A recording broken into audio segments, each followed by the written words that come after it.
ya saben quiénes se han sumado a esta propuesta.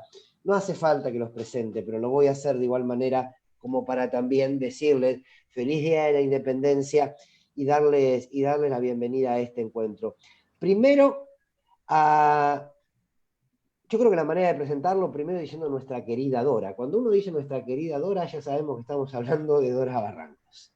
Y ya sabemos de la magnitud de esta querida compañera, bueno, nada, que ya nos marcó antes de comenzar, que no debió ser la única mujer. Y está bien. Feliz Día de la Independencia, Dora. Fuerte abrazo. Gracias. Gracias, muchas gracias. Muchas gracias por esta invitación. Sí, la próxima vez yo voy a hacer el control de calidad ex ante, ¿entienden? Muy bien. Y entonces voy a permitirme decir que hay una grave avería en la representación sexogenérica. Bueno, pero un gusto enorme estar acá. En fin, no sé si hay que seguir hablando o ahí No, qué dicen. ahora vamos a tener un rato para charlar, pero quería saludarlos y bueno, y agradecer particularmente también a José Yulma por esta propuesta, él que está como liderando de alguna manera ya hace tantos años la Argentina por los derechos humanos. José, feliz Día de la Independencia. Voy a hacer algo, tesoro. Está silenciado. José está silenciado, fíjate. Un gusto enorme saludarlo de nuevo y, bueno, recibirlo como en casa, como esperamos pronto recibirlo a todo en Corriente y Callao, donde está la liga.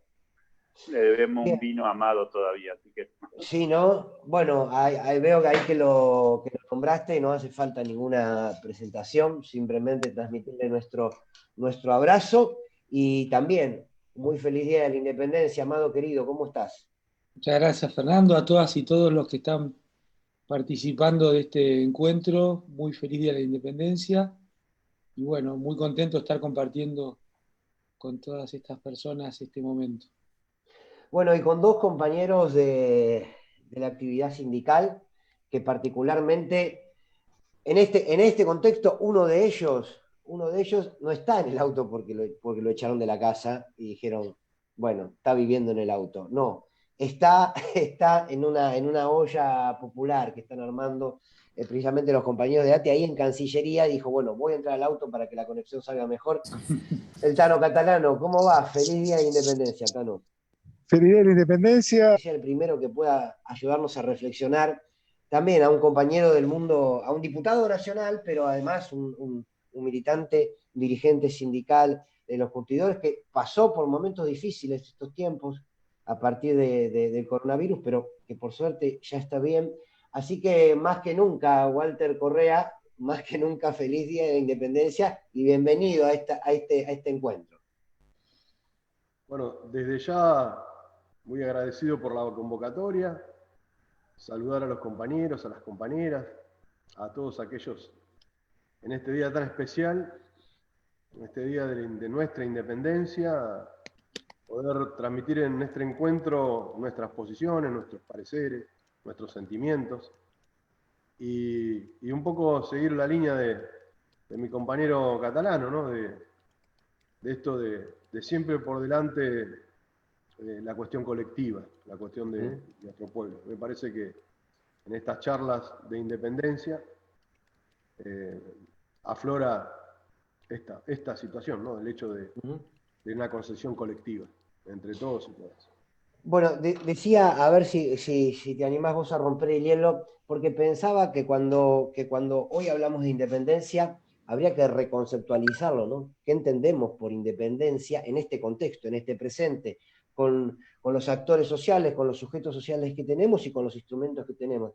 Y pensaba, corregime vos si no lo ves así, que en realidad los derechos de los trabajadores, lo que ha significado el peronismo en términos de derechos de los trabajadores y la lucha hoy por más y nuevos derechos para los trabajadores y las trabajadoras, tiene que ver precisamente con luchar por espacios de independencia, ¿no? Digo, la palabra derechos y la palabra independencia casi que uno podría entender que van de la mano, ¿no? Sí, mirá, tal cual. Es importante destacar esto, ¿no? Que por una cuestión de clase, por una cuestión de convicciones. La lucha de los trabajadores y las trabajadoras no tiene fin. Nosotros todavía en gran parte del mundo estamos luchando por la jornada de 8 horas. Hay una cuestión desde la concepción internacional hasta la concepción local. Hay una cuestión, mira, un detalle no menor que para que tengamos en cuenta esta de la independencia de los trabajadores y las trabajadoras. Los otros días logramos media sanción del teletrabajo, una cuestión que ahora imperó por una cuestión de la pandemia. Una cuestión no menor para nosotros, los trabajadores y las trabajadoras. Nunca hubo tanta participación en una comisión como en la Comisión de Legislación Laboral. No solo de compañeros y compañeras que fueron convocados, ¿no?, por nuestra presidenta, la compañera Vanessa Siles, sino porque cuando los trabajadores legislan, algunos conscientes e inconscientes igual querían participar. Por eso hubo proyectos de sectores patronales, ¿no?, casi 20 proyectos. E incluso hasta los compañeros y las compañeras de nuestras propias filas, esa tradición del subconsciente, cuando dicen, a ver, voy a supervisar, entre comillas, qué están haciendo los legisladores laburantes, las legisladoras laburantes. Entonces, es una independencia para nosotros de la clase que siempre, y lo digo con mucha humildad, siempre todo nos cuesta doble, pero lo hacemos, lo realizamos, afrontamos esta situación y vamos muy de la mano de esto, ¿no?, de esta independencia. Y quizás algo de lo más, de lo que está en el vocabulario de todos cuando hablamos de independencia, más allá de aquella del 9 de julio de 1816, hablamos de la independencia económica, ¿no? Digo, difícilmente podamos pensar una patria si no construimos una independencia económica. Amado, es por ahí el camino, digo, vos lo has vivido como ministro, lo has vivido como vicepresidente, pero ¿cuáles son las discusiones de hoy para pensar en esa independencia económica? Muchas gracias. Primero, yo comparto con Walter y seguramente con el Tano y seguramente con todas y todos los que estamos acá, que el tema del trabajo es el tema central en el siglo XXI. Y hay que estar muy atentos a cualquier intento de pasar leyes laborales y previsionales por goteo en lo que hoy se empieza a llamar la pospandemia, porque va a haber un intento muy fuerte de buscar lesionar los derechos de los trabajadores en todo el mundo y las trabajadoras. Así que muy feliz de estar compartiendo esto. Y también con Dora, porque el movimiento de independencia más potente del siglo XXI, sin ningún lugar a duda, y el más interesante es el movimiento de las mujeres, ¿no? Me sacaste la pregunta para Dora, pero va por ahí, claro. Pero bueno, esto tiene que ver también con la economía. Y entrando de lleno, porque muchas veces se hacen grandes enunciados y grandes cosas, a mí me gusta hablar de lo concreto. El tema de los trabajadores, yo creo que realmente necesitamos nuevas leyes laborales, pero leyes laborales que pongan en contexto lo que está pasando con la tecnología. Es decir, hay que ir a leyes laborales donde se reduzca notablemente la jornada laboral y además donde las trabajadoras y trabajadores tengan participación en las ganancias de las empresas, porque lo hemos visto en estos días. Si las trabajadoras y los trabajadores hicieron el esfuerzo de reducir el 25% nominalmente sus salarios porque a las empresas les va mal, bueno, es lógico, con el mismo argumento neoliberal, que cuando les vaya bien reciban parte de la participación de las ganancias. Y el otro tema que yo creo que es central en el siglo XXI, es una discusión central, es el tema de los servicios públicos. Los servicios públicos considerados como derechos humanos y no como bienes necesarios de mercado y escasos.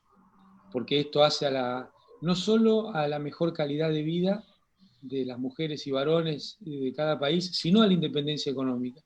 La presión sobre los recursos naturales que van desde el agua a la minería, pero también todas las cuestiones vinculadas a la energía, han hecho que las privatizaciones de los 90 se han convertido en una especie de acumulación originaria nueva, una segunda vuelta de acumulación originaria a fines del siglo XX, que ha provocado la desposesión de los pueblos de cuestiones que son colectivas y se han convertido en elementos de mercado. Así que creo que la estatización de los servicios públicos es la clave en los tiempos que vienen para lograr la independencia económica, la mejora en la calidad de vida, pero también tener un entramado productivo que tenga energía a precios razonables.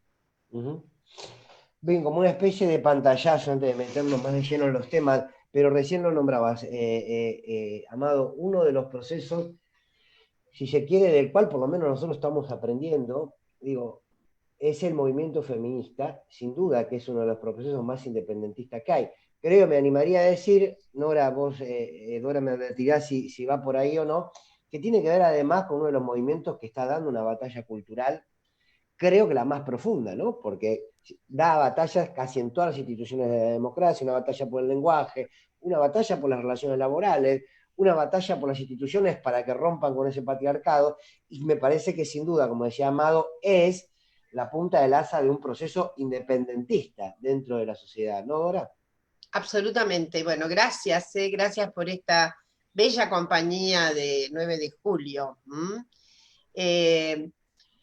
La verdad es que Amado ha dicho algo, y contigo, Fernando, fundamental. Es decir, no hay un movimiento que tenga tanto vigor, tanta lozanía, y por otra parte tiene obviamente una condición interclasista. Esto Claro, es otra cuestión fundamental. Nada menor. A menudo en el pasado, las feministas, digamos, cuando, bueno, las que nos convertimos al feminismo después de luchas sociales y de haber sido protagonistas de esas movilizaciones tan ingentes y tan transformadoras, dolorosas y consecuentemente, en fin, que trajeron esta renovación de los sentidos, los sentimientos en las sociedades latinoamericanas en los años 60 y 70, y bueno, y después, en fin, lo que ocurrió. Pero bueno, muchas que salimos para el exilio de un modo, volvimos de otro modo. A la gran cuestión, a la contradicción principal de mi época, ¿no? Que era la cuestión de clases, se unió una proto, ¿no? una protocondición de diferencial humana como era la cuestión de géneros. Y ahí ha habido, sí, tal como ustedes lo señalaban, una circunstancia que no estaba pensada, no estaba pensada, porque los diseños feministas anteriores eran, hace poco escribí sobre eso, era muy de capilla, ¿no? El feminismo era un movimiento de capilla, ¿eh? Hasta había casi carné de ingreso, por decirlo, ¿no? Había una suerte de examen de, lo ha dicho la queridísima Laurita Mason, ¿no? De feministómetro, a ver cuánto medía tu feminismo, ¿no? Y eso tiene una clausura absoluta, porque el feminismo se ha hecho por primera vez, como una experiencia mundial, se ha hecho de masas. Es el único partido de masas que hay hoy, el feminismo, que tiene, por supuesto, muchas vertientes.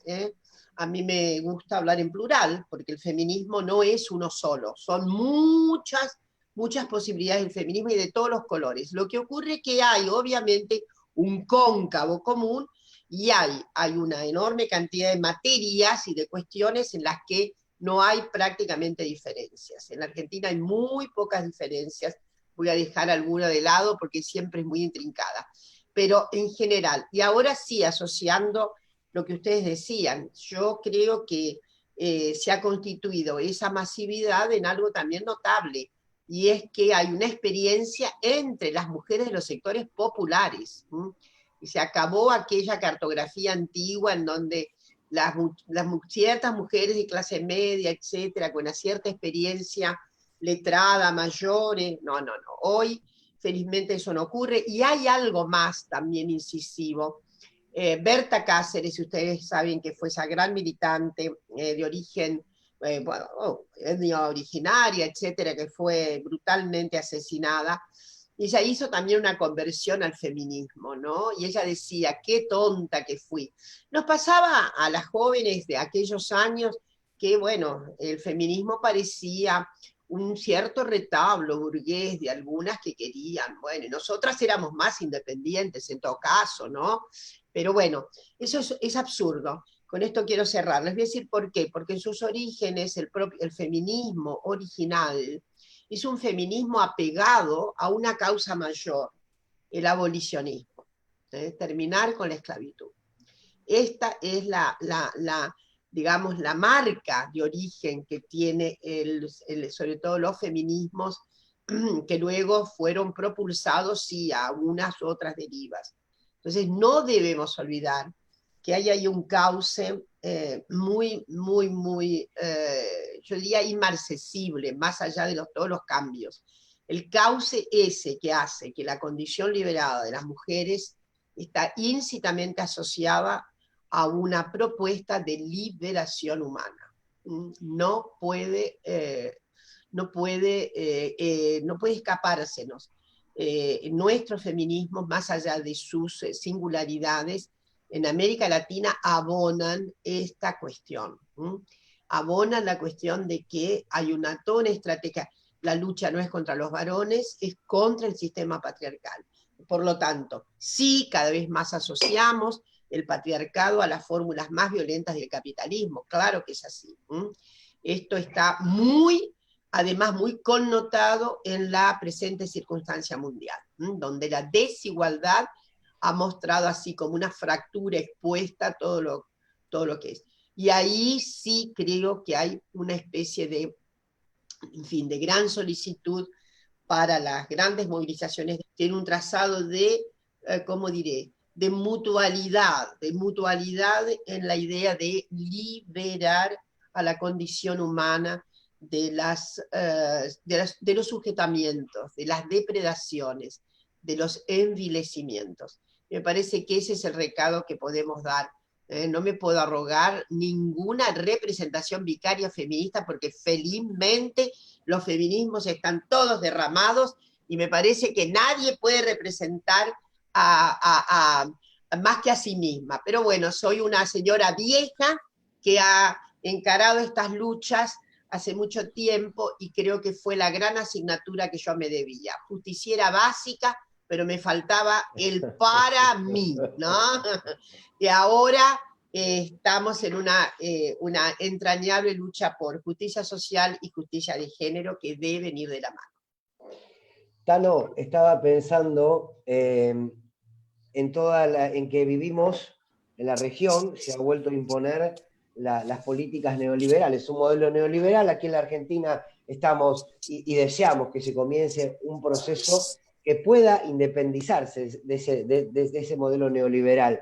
¿Cómo se puede pensar las pequeñas luchas independentistas que hoy tenemos como trabajadores, como sociedad en su conjunto, digo, frente a este modelo de dominación? Porque al fin y al cabo el neoliberalismo es un modelo de dominación. ¿Qué instrumentos se te ocurren para dar esa batalla? Lo que hay que hacer es pelear mano a mano contra el capitalismo, ¿no? O sea, el tema que el mundo tiene que poder desdramatizar la palabra capitalismo como la única posibilidad de organización económica de los pueblos, ¿no? El capitalismo no es solamente una organización económica, sino que es una organización social, cultural, que te termina amansando y que termina generando que se abran las puertas para que el neoliberalismo, como nuevo orden mundial, pueda entrar en la vida de todas las comunidades. Para pelearte con el neoliberalismo, vos te tenés que pelear sí o sí con el capitalismo. No va a haber independencia de ninguno de los pueblos hasta que nosotros no podamos cambiar la alternativa de la organización tal cual nosotros la conocemos. Y entonces uno no quiere decir que empecemos otra vez a discutir capitalismo versus comunismo, pero hay que repensar y rediseñar una nueva estrategia mundial que posibilite que no haya esta contaminación que hoy tenemos en todo el mundo, ¿no? El neoliberalismo lo que hace es genera un factor de miedo, genera un factor de incidencias, genera un factor de poder, lo instala a través de los medios masivos de comunicación y penetra en todas las regiones del mundo con una impronta, con una fuerza que se hace muy difícil que los pueblos la puedan repeler. Entonces, esa contaminación, ese nivel de colonialismo o colonización que sufrimos los pueblos a través de este poder ultrahegemónico es lo que hay que tratar de liberarse. por supuesto con todas las peleas que hay que dar por la justicia. Yo miré con mucha bronca lo que está pasando con Vicentín, porque la clase media y la clase alta se desgarra la vestidura planteando que el expropiar una empresa es atentar contra la vida privada de los pueblos. ¿Y qué pasó cuando Morales expropió todas las propiedades a la Tupac Amaru y expropió las escuelas, la fábrica, los centros culturales? Esa expropiación no le dolió a la derecha porque le expropiaron a los pueblos originarios, le expropiaron a los Coya, le expropiaron a una líder indígena.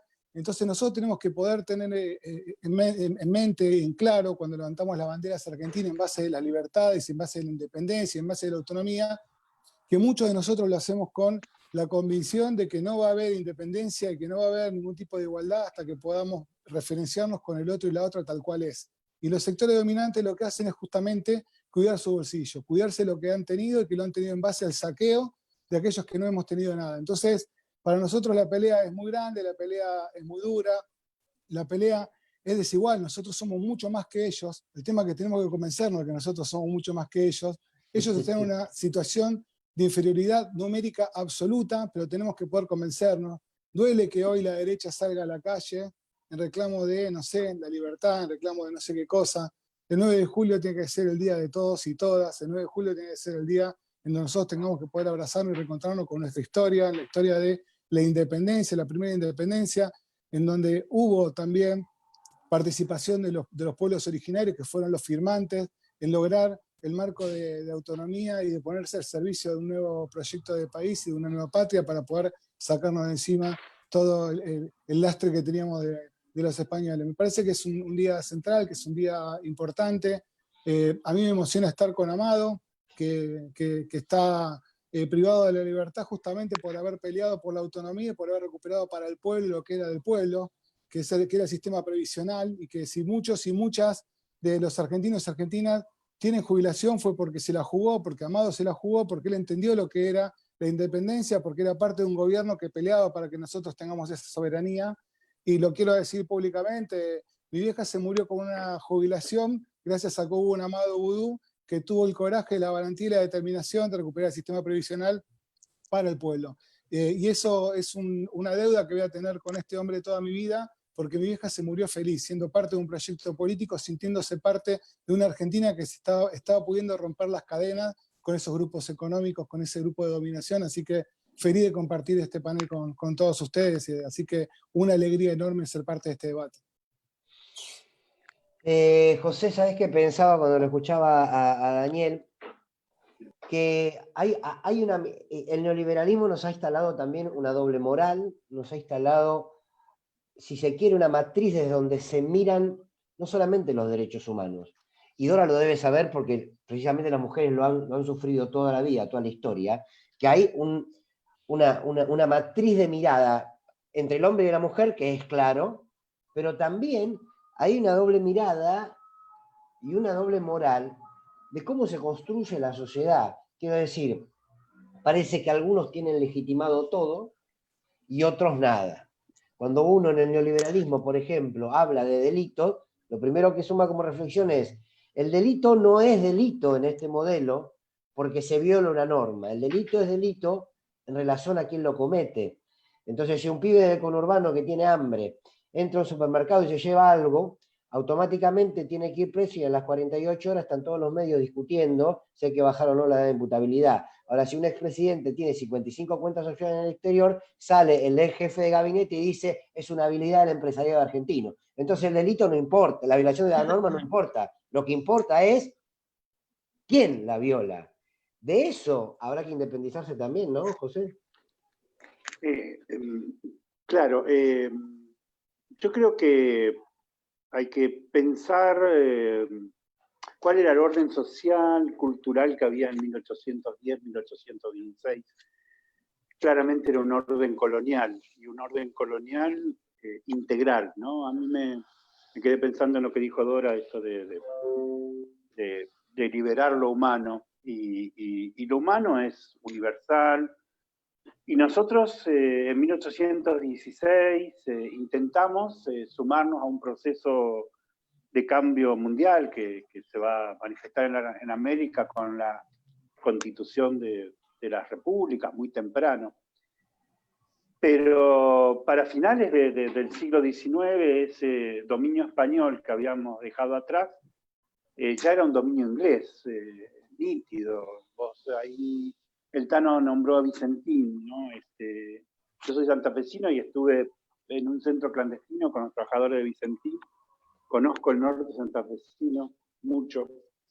Y en fines del siglo XIX la provincia de Santa Fe pidió un crédito, no lo pagó, y luego entregó el norte santafesino a la Forestal, un territorio proporcionalmente igual a Bélgica. Y ahí había hasta policía de la Forestal, llamaban los cardenales, y después se llamaron los Pumas, y todavía están ahí en la ciudad, en un pueblo que se llama Vera Pintado, Vera. Entonces, el orden colonial no solo es deuda externa, en aquel tiempo los ferrocarriles, el monocultivo cerealero que después pasó a la soja. Es una cultura, ¿no? Un modo de pensar que se instala. Yo recuerdo de leer de joven que Marx discutía con los pastores evangelistas o alemanes, y Hernández Arregui hablaba de el sistema de educación pública como transmisor de valores. Ellos ni soñaban con que,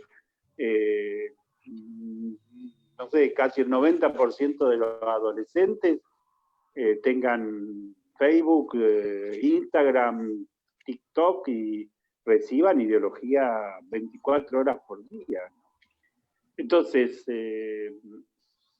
yo creo que la segunda reflexión es que la batalla cultural en la Argentina no la perdimos culturalmente. Y me parece a mí que, bueno, recordarlo. No es que Rucci le ganó a Tosco la discusión, no. Tosco se la ganó cuando pudieron discutir en la televisión. Borges no le ganó la discusión a Rodolfo Walsh. El problema es que Borges se pegó a la dictadura.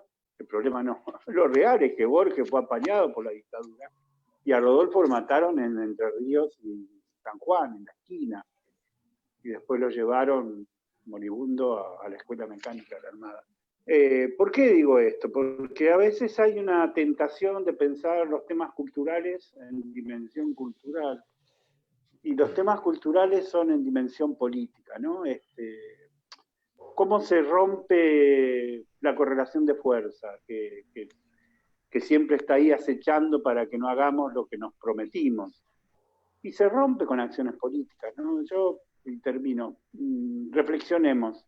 ¿Quién iba a pensar que Macri iba a tener tanta fuerza cuando ganó? Pero es que construyó fuerza con su política de derecha, ¿no? Y entonces, cuando hay dudas en nuestro proceso, yo creo que se debe recordar eso, ¿no? Cuando el gobierno de Cristina, Néstor, o los gobiernos de Chávez en Venezuela, de Mujica en Uruguay, tomaron medidas profundas en beneficio del pueblo, no siempre tenían el cálculo aritmético del 50 más 1. Lo construyeron con iniciativa, ¿no? Y creo que eso es lo que hay que reclamar hoy, ¿no? Necesitamos un proceso de aceleración de las medidas, porque no se puede mantener este gasto en salud pública, este gasto social, eternamente. Eso lo tenemos que saber. Está bien, ahora hay un esfuerzo, no alcanza, pero sepamos que esto no se puede mantener in eternum, porque acá en pocos meses van a empezar una discusión brutal sobre qué es, etcétera, etcétera. Entonces, mira, en la Liga aprendí una cosa, ¿no? De los abogados nuestros, de los constitucionalistas. Un derecho que no se cumple ni siquiera es un derecho, me enseñaron. Parece un juego de palabras, ¿no? Es un enunciado nomás. Parece, claro, pero ni siquiera es un enunciado, me enseñó Barcesat, que es un maestro nuestro. Parece fuerte, pero porque te preguntan, ¿cómo pasar de la independencia formal a la real? Pero que la independencia formal no es independencia, así de sencillo. La independencia es un acto, es un estado, es la capacidad de decidir todo lo que queremos. Y seamos conscientes de que en estos días se aprobó en el Congreso, y supongo que no estoy haciendo ningún cargo a nadie, que los tribunales de Nueva York van a decidir sobre nuestros pagos y sobre nuestra deuda, y sepamos que estamos realmente rodeados de unos gobiernos brutales, fascistas del nuevo tiempo. Bolsonaro, no sé, ya no hay con qué compararlo, está parado ahí sobre la muerte de Brasil como un Nerón, pero bueno, está ahí. Y entonces el Tano dijo de capitalismo, y me agarré mucho me quedé pensando mucho en lo de Dora sobre la unicidad de la dominación y de la liberación humana, ¿no? Y yo creo que termino en serio. Hubo mucho tiempo, se discutía en Argentina si podía haber antiimperialismo sin anticapitalismo, ¿no? Ya sabemos que no hay forma de ser antiimperialista sin ser anticapitalista. Y después había otra discusión, si se puede ser democrático y antifascista conviviendo con el capitalismo neoliberal. Tampoco hoy, capitalismo, imperialismo, fascismo, entendido como un Estado que niega derechos de manera sistemática y arbitraria, se van convirtiendo en el modo de ser del mundo, sin ONU, sin UNESCO, sin jurisdicción internacional.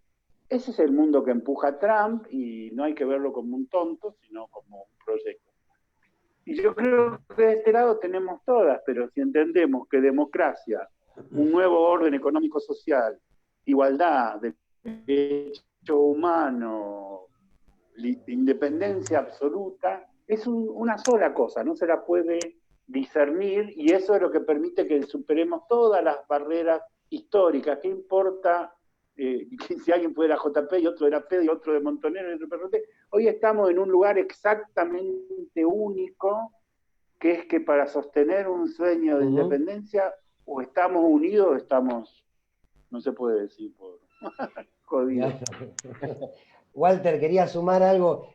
Cada uno que quiera sumando me hace una señita, así yo simplemente ordeno, pero no quiero estigmatizarlo con preguntas muy cerradas. Quería sumar, Walter. Básicamente, seguir con la línea, ¿no? de los trabajadores y esta cuestión también decía el Tano, ¿no? Con respecto a Vicente, gobierno de Juan Domingo Perón y Eva Perón, donde también teníamos un Estado presente que hoy supimos conseguir. Pero el Estado presente no alcanza solo. Necesitamos un Estado como ese Estado de Eva Perón y Juan Domingo Perón, donde no buscaba sinónimos, sino que accionaba, sino que traccionaba y unificaba. Y me parece que esto es el que nos toca afrontar a nosotros como pueblo, como ciudadanos, como ciudadanas, para después de esta pandemia, que a muchos nos tiene encorsetados, entre comillas, para salir con una cuestión clara y concisa. Yo, con esta concepción de peronista, tengo dos posibilidades: recurrir a la historia de nuestros libros, de nuestros textos, pero también recurrir a la historia real. Yo no tengo duda que la pospandemia, como así se hizo en la posguerra mundial, salimos con más Estado, salimos con la presencia y la articulación de nuestro pueblo. Y decir lo que decía Raimundo Ongaro: tenemos que dejar de ser un pueblo gobernado para ser un pueblo gobernante. Me parece que ese es el gran desafío. Amado, va por ahí la cosa. Está silenciado, Amado. Fíjate que está silenciado, ahí va. No, que es súper interesante y nos deja cada una. Lo lindo de estas cosas es que uno se lleva más de lo que trae. Aprendes un montón. Y yo te diría que, bueno, el esfuerzo del peronismo por declarar la independencia económica en el 47 me parece que es una marca a las claras para recordar y repensar, ¿no? Porque en definitiva, ¿cuál era el planteo de esa independencia económica? Que bueno, lo que es monopólico tiene que estar todo en manos del Estado. y el sector privado tiene un amplio campo para desarrollarse en aquellas cuestiones que tienen que ver con la innovación o con el riesgo, pero no con la vida de las mujeres y varones de un país. Pero el Tano y Walter traían el tema Vicentín, muy interesante lo que dijeron. Yo le quería agregar un punto, que en realidad quien se pasó por encima la propiedad y privada y las leyes y demás fue Vicentín, que se robó 18.000 millones de pesos del Banco Nación. Entonces, aún en el razonamiento, digamos, del campo contrario, hay que ver que nos toman el pelo, porque el gobierno no se tendría que haber ocupado de Vicentín si no hubiera existido el problema que crearon Macri, González Fraga y Vicentín, que fue llevarse 18.000 millones de pesos del Banco Nación. Imagínate si esa plata hubiera ido a las pymes, o hubiera ido a las familias para comprarse una casa. La plata estaba.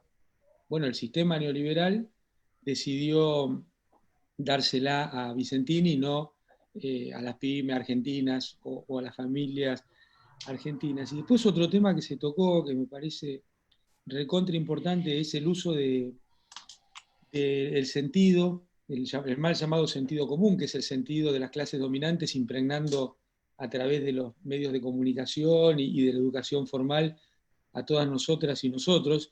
Si alguien entiende de esto son las mujeres. Entonces quería retomar este tema porque lo que ha logrado el neoliberalismo es convertir a las víctimas en los responsables, al menos desde el punto de vista de la semántica. Quien no tiene trabajo es un vago, quien no tiene posibilidades es un reo, y las mujeres saben muy bien de esto hace mucho, mucho tiempo, porque siempre han tratado de convertirlas en responsables o culpables de las brutalidades que se hacían sobre ellas, y brutalidades para usar un nombre suave. Entonces me parece que es muy importante que prestemos atención a esto, ¿no? Como no permitamos que nos conviertan en culpables y responsables a las víctimas del sistema, y eso es el capitalismo en el que estamos viviendo. Por eso otra vez volver sobre lo del Tano, ¿no?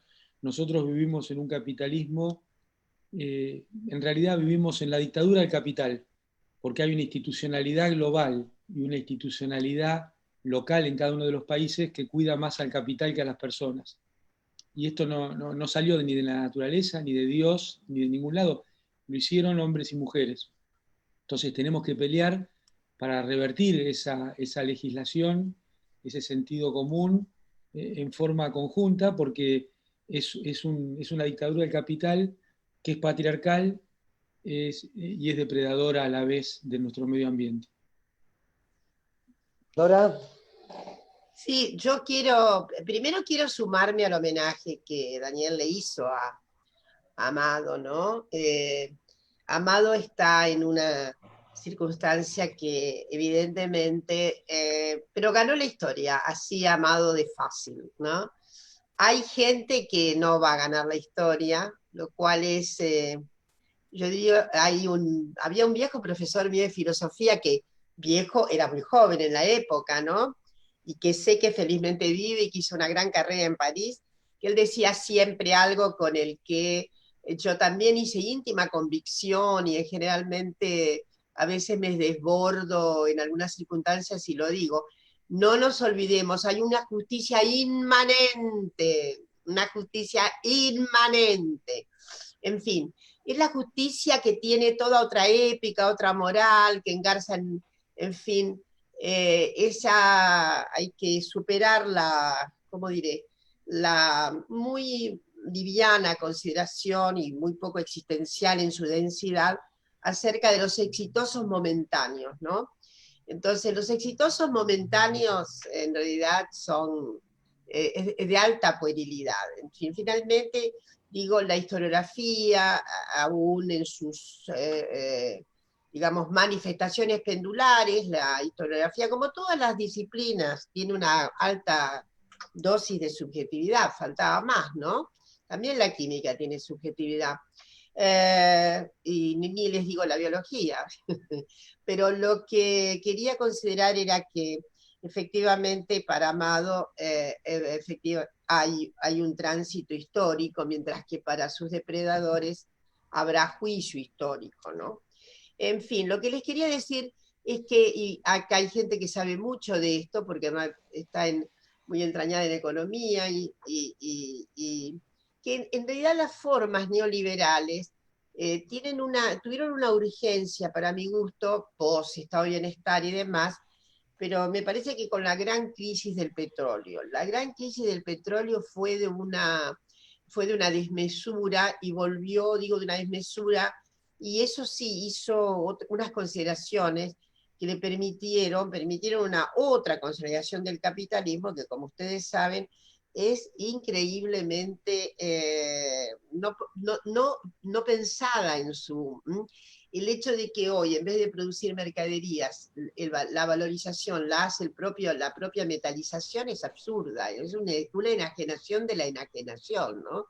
Entonces, una no deja de pensar en ciertas consideraciones, inclusive premarxistas, ¿no? Un tipo como Saint-Simon, que pensaba en la clase productora, porque en aquel momento la clase productora eran dos, sí, aquellos que eran dueños de medios de producción, ¿no? Y la fuerza de trabajo, pero había un mundo productor. Bueno, ahora no tenemos un mundo, el eje está absolutamente corrido en esta confraternización financiera internacional, que es completamente desarraigada de los propios estados. Esta es la lujuria, ¿no? Esto es una cuestión...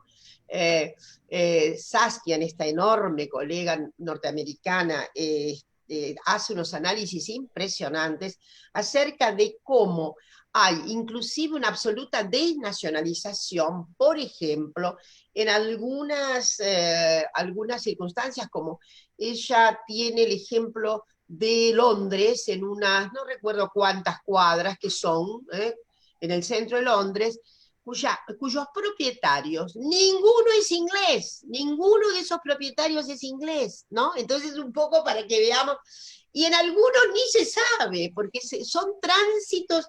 Bueno, mientras estamos hablando, es cierto que con el COVID-19 las cosas evidentemente están en otro paso. Ahí hay algo que efectivamente va a tener que ser repensado un poco más reflexivamente dentro de digamos, de las propias cuencas capitalistas. Parece muy desmesurado esto.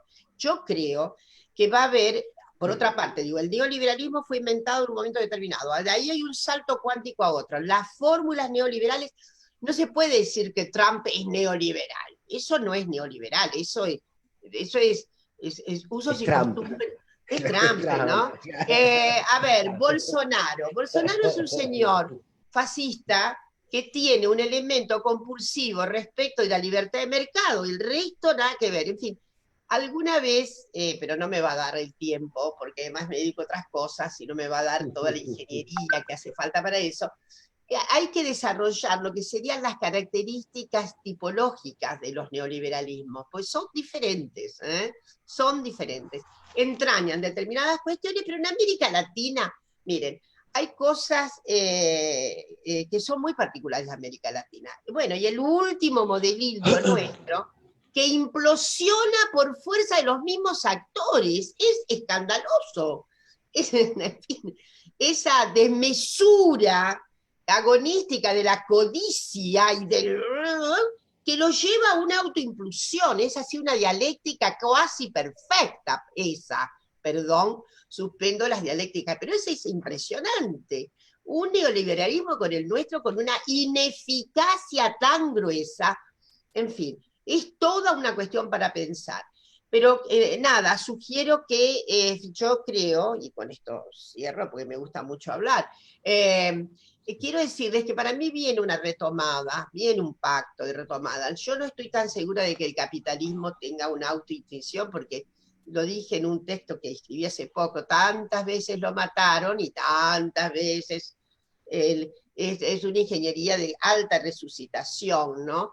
Pero lo que creo que va a estar muy vapuleado respecto de lo que sería la necesidad de control nacional, etc. Hay algo que está pasando en la iniciativa Merkel, está pasando inclusive con Macron, está pasando, hay algo que va a tener que ser retomado, porque esto es muy, muy loco, muy depredador, porque además los recursos para salir de esta brutal circunstancias que queda. Brutal circunstancia, ustedes lo han dicho. Vamos a tener resultados muy trágicos. Y de ahí sí, la cuestión que creo que no sé si fue José o Fernando que contó, sí, sí, y el Estado que retomase como un Estado. En este caso, en este momento, solo tenemos Estado de bienestar social. En este momento ha sido repuesto con todo, porque si no fuera por las 8 medidas que han sido tomadas en esta temporada, y en fin, y bueno, ahora ¿qué viene? Sí, yo espero que en general, digo, planetariamente haya un nuevo pacto respecto de un mayor control de la locura desatada, y que haya una cierta reposición de los dispositivos de soberanía de los estados nacionales. Esto es lo que quiero decir. Una cierta controlaría, una cierta adecuación. Ahí, por eso digo, que debemos esperar que efectivamente, yo creo que es bastante ejemplar lo que va a hacer Argentina, cómo vamos a salir del, en fin, se espera en estos días qué es lo que está pasando con la negociación bendita, pero, ¿no? Pero yo creo que se viene por una necesidad fundamental, una vuelta al control del Estado bastante importante. Me imagino también lo que va a pasar en Brasil, en donde la situación ahí es ya hay una tragedia, lo de Brasil es una tragedia completísima. No sabemos inclusive, el señor Bolsonaro no está fingiendo de COVID en este momento, ¿se imaginan? Es impresionante, porque todo parecería ser, o sea, hay una conjetura de que tal vez en un momento se contagió, no fue dicho, etc. Y ahora, en fin, yo creo que estamos, sí, en este punto, insisto en mi optimismo, en no una fractura completa del capitalismo, pero creo que deben venir fórmulas mucho más controladoras. Bueno, y en nuestro país espero que efectivamente esta reescenificación completa que tiene, en este momento tenemos una reescenificación completa del estado de bienestar, no hay otra. No, si no fueran todos esos dispositivos que no sé, me han dicho que es casi el 2% del Producto Bruto el que ha salido en este momento, ¿no? Digamos, a cambiar la situación. En fin, yo avisoro momentos dolorosos en este país, pero también, y ahí también me entusiasmo, hay momentos de obnubilación, ¿no? Hay una cuestión que todavía las ciencias sociales tienen mucho, tenemos que cómo interpretar que haya una desistencia del propio interés. Esto es lo que llama la atención. ¿Cómo se desiste? ¿Cómo los sectores populares pueden apoyar a quien ofende sus propios intereses, ¿no? Esta es una de las cuestiones que una más preocupación tiene. ¿Cómo ocultar? ¿Qué es lo que pasa para que la gente abdique de su propio interés? ¿Se entiende lo que quiero decir, no? Entonces, esto es una de las cuestiones. En Brasil, eso es lo que ocurrió en Brasil. 1.000 millones de personas abdicaron de su interés y votaron. Imaginen la cantidad de comunidades en Brasil, todas las comunidades de la disidencia, homosexuales, lesbianas, travestis, que una gran parte votó. Las personas negras en Brasil, ¿no? Y bueno, a las que él humilla constantemente porque y bueno, y las mujeres que votaron a Bolsonaro, hoy por supuesto que estoy sabiendo que el individuo parece que no tiene ni 16% de respaldo, pero bueno, hay que pensar en esas cuestiones, hay que pensar, digamos, hay que tener todavía más investigación respecto de eso. ¿Qué es lo que ocurre para que la gente en un determinado momento en Argentina eso no puede durar mucho tiempo? Esa no puede durar mucho tiempo por muchísimas razones.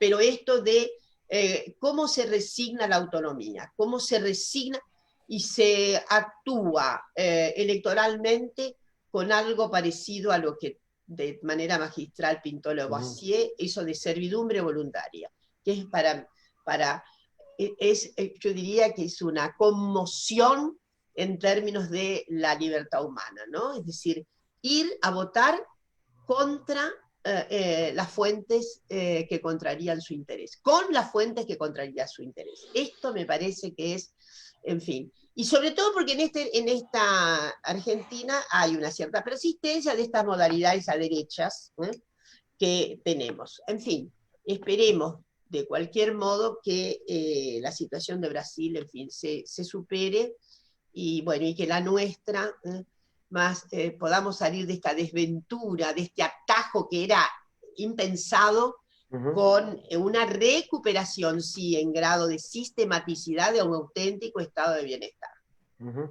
Estaba pensando cuánto de todos estos desafíos que de alguna manera estamos poniendo sobre la mesa, cuánto para llevarlo adelante, para transformarlos en política, cuán necesarios son los liderazgos, digo, ¿no? En términos políticos y en términos de organización, porque uno piensa que casi que el gran proceso o el segundo proceso independentista de nuestra región, digo, después de San Martín, Bolívar y O'Higgins, fueron los 12 años que sintetizamos como los 12 años de la Patria Grande, ¿no? Digamos, Chávez, Evo, Cristina, Néstor, bueno, digo, ¿cuán importantes son, Tano, cómo lo ven y todos, ¿no?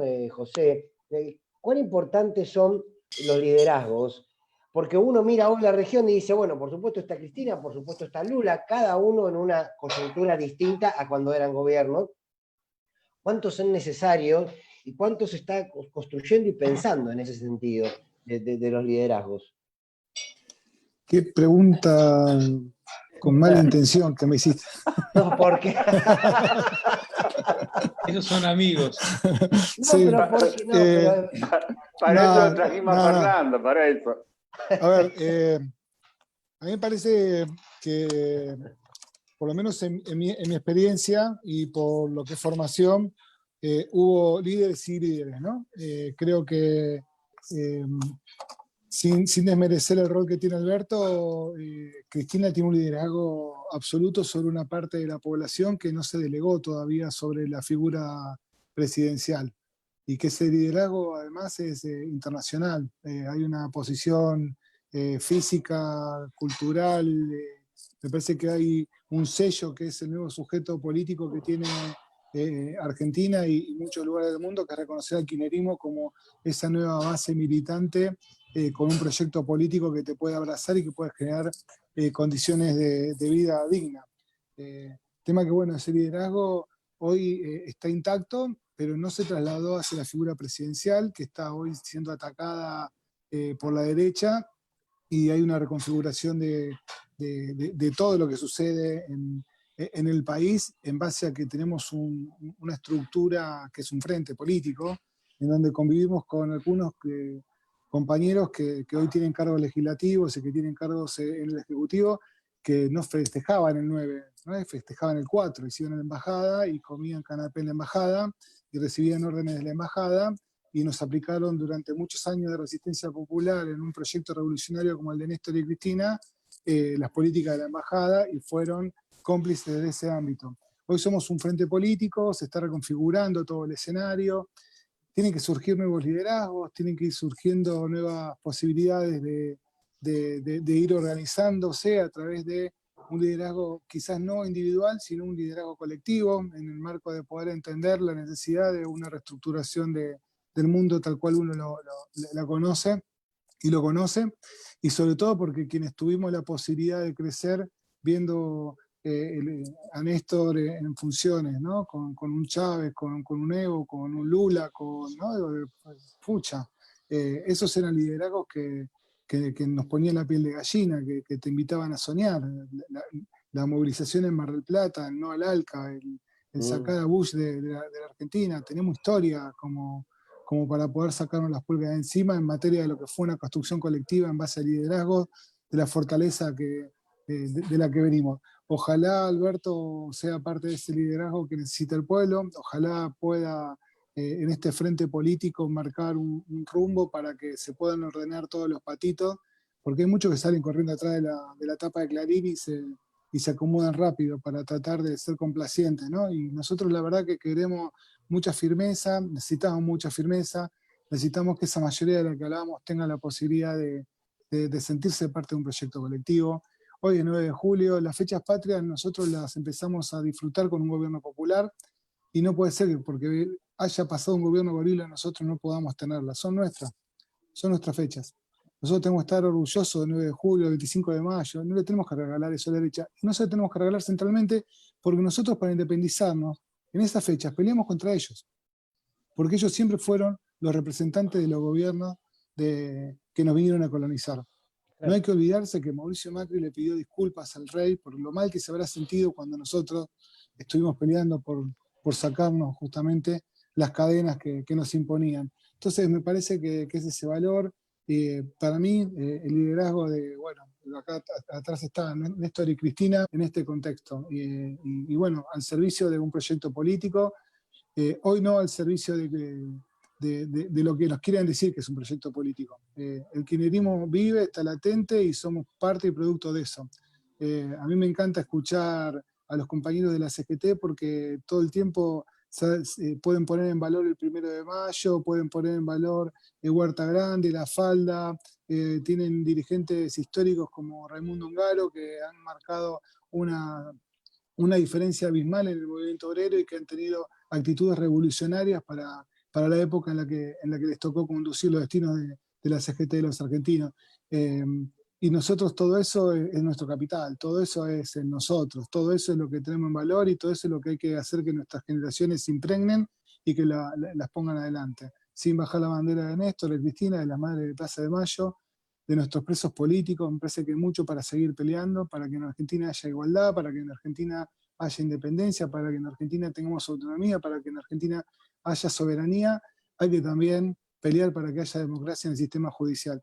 Entonces, todos estos son los temas pendientes que tenemos y ojalá a través de los liderazgos que vayan surgiendo y a través de los liderazgos que ya tenemos, lo podamos seguir generando.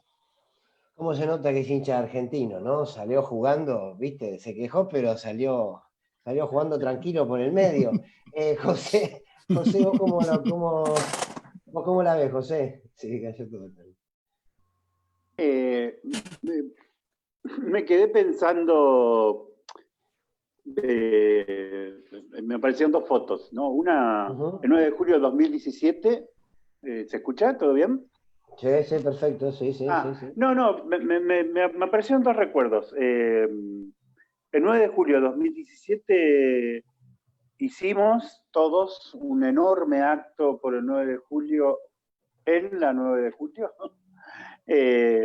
Me acuerdo que se leyó un documento muy fuerte y como en otros actos del 2016, 15, 17, la presencia del organismo de derechos humanos actuó como cara visible de la movilización y como expresión, ¿no? Era un momento en que esa presencia de los organismos también estaba vinculado con que había una crisis alternativa enorme, todavía no había Frente de Todos ni nada, y lo vinculé con otro recuerdo que es la mayor movilización contra el macrismo, que fue el 2x1, ¿no? La movilización por el 2x1, hay unas compañeras nuestras que se dedican a esos estudios y dicen que fue la mayor movilización de la historia argentina en proporción a la población,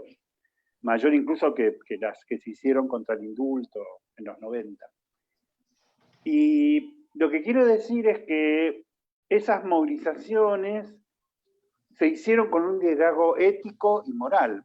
O sea, no niego los liderazgos para nada, creo que de hecho parte de las dificultades del proceso argentino tienen que ver con el modo que se está ejerciendo el liderazgo. Pero creo que los liderazgos se potencian y son reales y son efectivos y pasan a la historia cuando interpretan liderazgos éticos y morales, ¿no? Políticos. Yo también tengo como el Tano la postal del Estadio Mundialista de Mar del Plata, me veo parado ahí viendo entrar a las manifestaciones, a las columnas impresionantes, lo veo al Diego bajarse del tren, lo veo a Chávez hablar, a Evo. Entonces, lo que quiero decir es que efectivamente nosotros necesitamos reconstruir un liderazgo en la Argentina, pero que ese liderazgo sea al mismo tiempo un liderazgo ético, político, moral y un liderazgo de compañeras y compañeros, ¿no? Y yo imagino, creo que es lo que aprendí de mirar el proceso de estos años no solo en Venezuela, Brasil, nosotros hemos estado muy cerca de todos los presos políticos en América, hemos estado cerca del proceso de diálogo de paz en Colombia, hemos estado en las cárceles de Colombia, de Paraguay, de Brasil, de Chile, que a veces es un buen lugar para aprender, ¿no?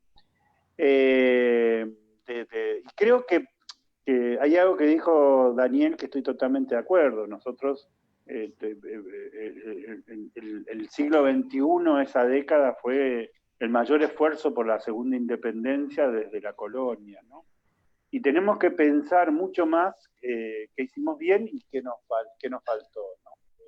Tenemos que pensar por qué algunos procesos, así sea chuecos, a los tropezones, tuertos, como el de Venezuela, siguen, y otros que parecían muchísimo más prolijitos, como el de Brasil, no siguen. Digo, en eso soy brutalmente realista. Todo bien, pero bueno, ¿quién sigue adelante y quién no sigue adelante? Y vamos a aprender de los que siguen. ¿Cuál es la diferencia fundamental de Venezuela con Brasil? Que Venezuela un día dijo, vamos a organizar al pueblo en una organización de poder popular y le vamos a dar las armas. El elemento democrático indiscutible en América Latina, ¿no? O sea, que en América Latina, en nuestra patria, cuando hubo ejércitos populares armados por el pueblo, hubo ejército libertador, y por eso lo primero que se hizo cuando se crea el Estado es desarmar las milicias provinciales y crear el ejército que se inaugura en la conquista del Gran Chaco, de la campaña del desierto y de la guerra del Paraguay. No estoy descubriendo la pólvora y no estoy haciendo apología de las armas. Digo que el elemento democrático trascendental en América es de qué manera se organiza la capacidad del pueblo. Claro. Y Venezuela hoy tiene 2 millones de personas que están autoorganizadas. Cuando pararon a la invasión, ¿recuerdan lo del puente, lo de el concierto por la paz? Que mentira, todo que era la invasión de los paramilitares a Venezuela, lo pararon los centenares de miles de venezolanos organizados. Si uno piensa en términos puntuales, no sé si Maduro es más cuadro que Chávez. Parecería que no, que al revés. Entonces, termino, no solo se trata de encontrar el cuadro extraordinario, sino de combinarlo con un proyecto ético y con una organización popular. Cuando en la Argentina esas cosas coincidieron, acordate de la discusión de la ley de medios, creo que fue un momento extraordinario de participación popular, organización popular, liderazgo, y conseguimos algo fantástico que después, bueno, no lo pudimos concretar. Entonces, mi idea del liderazgo estaría por esos 3 carriles. Liderazgos, más o menos como se los entienden tradicionalmente, el liderazgo de un proyecto claro, 4 o 5 puntos que hoy me animo a decir: democratización de la justicia, libertad de los presos políticos, mucho más mecanismos de consulta popular, mucho más. Eso está en la Constitución. Cumplamos, ejerzamos debates que obliguen a la movilización popular y que permitan la educación popular.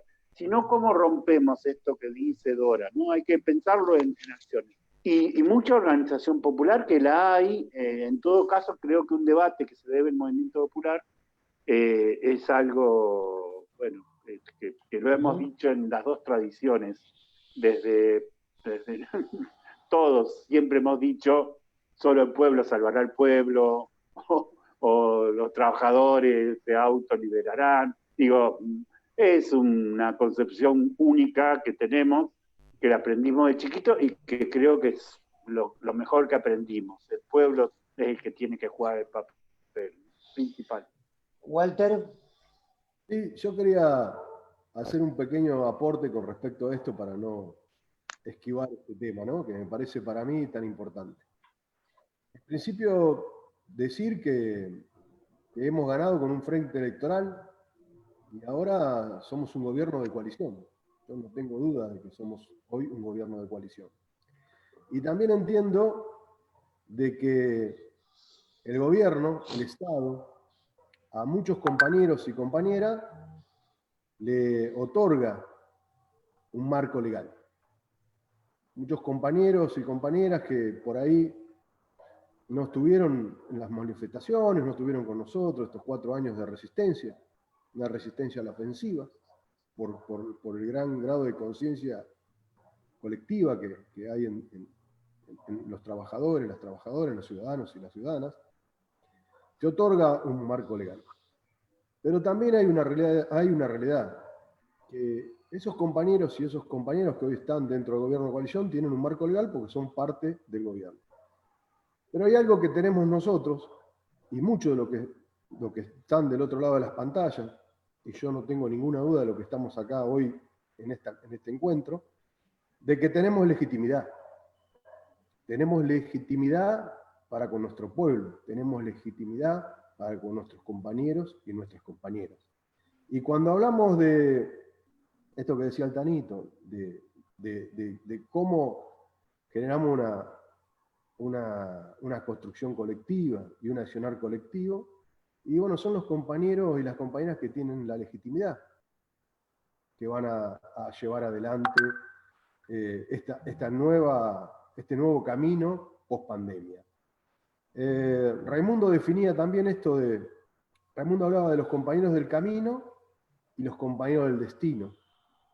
Y nosotros entendemos que en este frente necesitábamos los compañeros del camino. Pero ahora somos los compañeros del destino los que tenemos que generar esta lucha, esta estrategia colectiva, porque sí sabemos que los compañeros del destino y las compañeras del destino son los que verdaderamente queremos la libertad de nuestro pueblo, ¿no? Eso quería contar. Bien, les propongo una reflexión final, una última ronda como reflexión final. Quiero sumar algo para contextualizar esta última pregunta y el cierre que ustedes quieran hacer. Y esto que digo, por cierto, corre exclusivamente por mi parte. Pero digo, me parece que hay algo que tiene que ver, precisamente cuando hablamos de independencia, que tiene que ver con lo educacional, con lo educativo. ¿Cuánto educamos a nuestra sociedad en la simbología, en un lenguaje que sea independentista, en símbolos que nos den instrumentos para pensar la política, para reflexionarla? Entonces, la verdad es que cuando Walter en la otra intervención que hizo, hablaba de ese lenguaje, de poder decir, de decir, che, vamos a expropiar porque estamos en toda la ley para hacerlo, con el procedimiento lógico, bueno, el poder legislativo en el medio, bien. Pero parece que cuesta, ¿no? Parece que cuesta porque parece que la gran dependencia que tenemos sigue siendo con lo mediático y con ese poder corporativo y estructural. Uno ve la foto, digo, y esto corre por mi cuenta, pero creo que tiene que ver con lo simbólico. Una ve la foto del Día de la Independencia del presidente al lado de Ernequian, el presidente al lado del presidente de la sociedad rural, el presidente al lado del capo de la bolsa, el presidente al lado de Héctor Daer de la CGT. Bueno, de la Asociación de los Bancos, el presidente de la Asociación de Bancos, cuando uno ve esa foto del Día de la Independencia, se pregunta por los símbolos, se pregunta por los gestos políticos y se pregunta por los mensajes que hay detrás de eso. Dicho esto, que tenía necesidad de decirlo, los corro a ustedes del escenario de la foto, pero les pregunto como un cierre, ¿qué hacemos con lo mucho que hay que educar en términos de nuestra independencia? A partir del lenguaje y a partir de los símbolos, ¿no? No sé quién quiere empezar, lo tengo amado, dale. No, me parece que en lenguajes y símbolos de mínima, madres y abuelas son parte de los símbolos de nuestra construcción histórica, de esta democracia acotada, en juicios orales totalmente truchos, bueno, que tiene presas y presos políticos que no son de Alberto Fernández, pero que son presas y presos políticos del Lofer, una situación que no se termina de resolver. lo simbólico es muy importante, como también lo simbólico en cuanto al lenguaje. Nosotros no nos terminamos de decidir un nombre para expresar lo que representamos. Y podrá ser populismo, podrá ser el que definamos, el que encontremos, pero me parece que es una tarea que nos tenemos que dar, porque mientras el neoliberalismo promete cosas aparentemente claras y visibles, nosotros nos estamos definiendo por oposición y no por acción. Y me parece que ahí eso es una derrota simbólica y cultural muy potente de nuestro espacio, no llegar a concretar en un nombre y en un programa mínimo, porque yo creo que el nombre también requiere un programa, nuestra propuesta al pueblo. Entonces, parece que tenemos miedo de decir algunas palabras. Y entonces esto también me lleva a reflexionar que tenemos que terminar con esto que ha logrado también el neoliberalismo, que es convertir a las herramientas en objetivos para que no haya objetivos. Y esto es una cosa bien de economistas, ¿no? Nosotros, ¿por qué peleamos? Por el amor y la igualdad. Y tenemos que tener la caja de herramientas completa. Hoy será el canje de deuda, mañana será el ingreso universal. Todas esas son herramientas. Mejores leyes laborales, la igualdad entre hombres y mujeres es un objetivo, no es una herramienta de lucha. Entonces me parece que es muy importante que logremos diferenciar, primero, darnos un nombre, que ese nombre tenga un contenido simbólico, que eso se lo podamos ofrecer al pueblo y que no confundamos herramientas con objetivos, porque pasó incluso en nuestro gobierno. Nosotros hubo una etapa en la cual negociamos exitosamente la deuda en el 2005 y en el 2010, terminando con una historia de más de 40 años de que no se sabía qué hacer en toda Latinoamérica. Bueno, Néstor y Cristina le dieron un sentido y después nos aferramos a Patrio Buitres. Cuando nosotros lo que tenemos que pelear es por el amor y la igualdad. Y va a haber múltiples herramientas para hacerlo y van a ser distintas en cada etapa. Tano, la reflexión final. Bueno, primero quiero agradecerles el espacio que lo pensaron y que lo pudimos sostener. Y decirle a Dora que más allá que ella quizás no se sienta referente de, acá en nuestro sindicato nos armó un quilombo hermoso, divino, porque es un... Sí, porque que la verdad que ha generado una transformación en todos y todas y es importante su rol, el rol que asume, por lo cual yo tengo admiración por ella y también me parece que es importante decirlo y que bueno, hay que seguir peleando. Hay una Argentina y un territorio hermoso por pelear. Abracemos al pueblo boliviano que está atravesando una situación realmente de barbarie, con un golpe de Estado, con una imposición, con los yanquis atrás. Dejemos de tener miedo de hablar de Venezuela, dejemos de tener miedo de hablar de Cuba, dejemos de tener miedo de utilizar esas palabras que no son prohibidas, que nos las quiso prohibir la derecha y que nos da como cierto temor en ponerlas en práctica. El color amarillo no es un mal color, es un color solamente. No puede ser que todo lo que toca a la derecha parece que uno lo tuviera que demonizar. Hay que usar el amarillo y ganárselo. Hay que tener amor y cariño y respeto por los pueblos latinoamericanos que han sido revolucionarios y que son revolucionarios. Y nosotros tenemos que defender todas esas ideas. Y bueno, hoy 9 de julio a levantar las banderas de Perón, de Vista, de Néstor y de Cristina, y seguir trabajando para descolonizar nuestro pueblo. Un abrazo muy grande. Dora, querida. Bueno, pero gracias ahí. Sí, estamos un poco para esas insurgencias hoy día. Menos mal que, en fin, que conseguimos algo. Pero bueno, primera cuestión, ha sido un enorme gusto estar acá en este mediodía con todos, todas, todes. La segunda cuestión, no quiero abandonar la idea de que tal vez la fotografía de hoy es una fotografía táctica, pero no estratégica. Puede que Y sí. la tercera cuestión, no puedo sino sumergirme en el bello desafío de si la verdad es que no hay procesos de contagio sin liderazgos. Los liderazgos los podemos ausentar absolutamente del sentido oculto a las personalidades, pero bueno, la verdad es que una cuando piensa en Néstor y en Cristina, ¿qué piensa? Piensa en liderazgos energúmenos. Cuando piensa en Perón, en Evita, piensa en liderazgos que son así.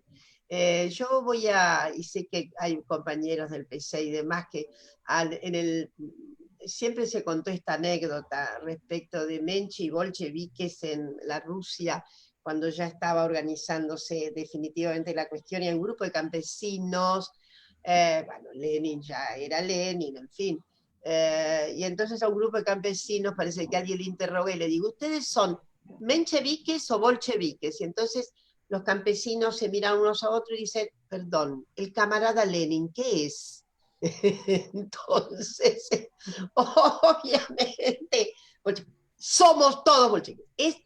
Yo creo que no es una posición alienada, es una posición de sentidos fundamentales. Miren, la épica de la historia es del conjunto, pero tiene que haber una cierta representación del sentido con algunas figuras. Y no conozco tránsito en la historia que no haya tenido una suerte de, digamos, de resumen en alguien respecto de sentimientos y sensibilidades. Así ha sido la historia de la revolución, así ha sido la historia de las transformaciones y demás.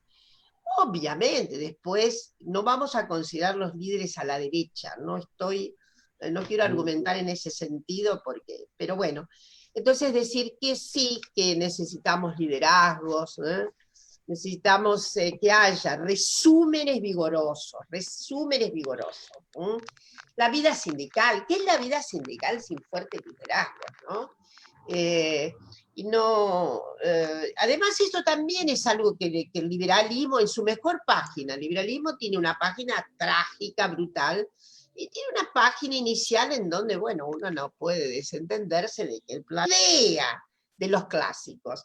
Si leyeran a Adam Smith, Ricardo, si leyeran la renovación que ha habido, siempre digo, Ken Lica, Barney, un montón de autores, Rawls, les pondría una nota de mayor solidaridad, una nota otra, porque hay otros espejos. En fin, yo lo que digo, porque eso me encanta cutucarlos con la vara corta, ¿no? Es decir, liberales, mostrame. Si hubieran sido liberales, hubiéramos tenido sanción del aborto en el 2018. A ver si nos entendemos. Entonces, no puedo despejar la idea de que los liderazgos efectivamente están. Seguramente van a aparecer muchos jóvenes con liderazgos y, en fin, y necesitamos eso, una cierta encarnación, porque suspendiendo cualquier idea de nocividad, porque en realidad eso, la relación entre las masas y el líder y la líder son una circunstancia que ha permitido transformar la realidad. La realidad no se transforma con relaciones fisiológicas, por así decirlo, sino con relaciones entrañadas, ¿no? Y bueno, déjenme pensar que en este país además no han faltado, por suerte mencioné algunos y como Amado dijo, madres y abuelas, son liderazgos, en fin, inmarcesibles, y están, miren, ahí ya no les alcanza ningún juicio depredador posible, ¿no? Ustedes saben que eso pasa también, nos pasa mucho. Yo hago historia, soy historiadora, además de socióloga. Entonces, hay circunstancias en que la historia es asida y ahí eso es lo que significa que hay un gran movimiento y una gran pulsión y demás. Y que, en fin, decirles que sí, las mujeres estamos reclamando además toda la autonomía decisional sobre nuestros cuerpos, y como estamos en el gran día de la independencia, recuperar el sentido político de la independencia y personal, que también es político. Lo personal es político, no es individual. Individual es el antiguo trazado liberal, no, es político. Nuestras carnes, nuestros deseos son políticos, están en una malla social. No hay nadie que no sea socialmente trazado. Y por lo tanto, nos miramos al espejo y hay política. No hay solamente un solicismo de una cierta misma. Hay política, hay trazo social. Este es mi pequeño recado de hoy. En fin, la tracción que tiene que hacer la escuela respecto de estas son contenidos fundamentales en la autonomía con solidaridad, la autonomía con sororidad, la autonomía con dispositivos de agencia colectiva. Esto es lo que queremos. En fin, yo creo que estamos en un cambio de época con mucha dificultad, pero bueno, también insisto en mi optimismo.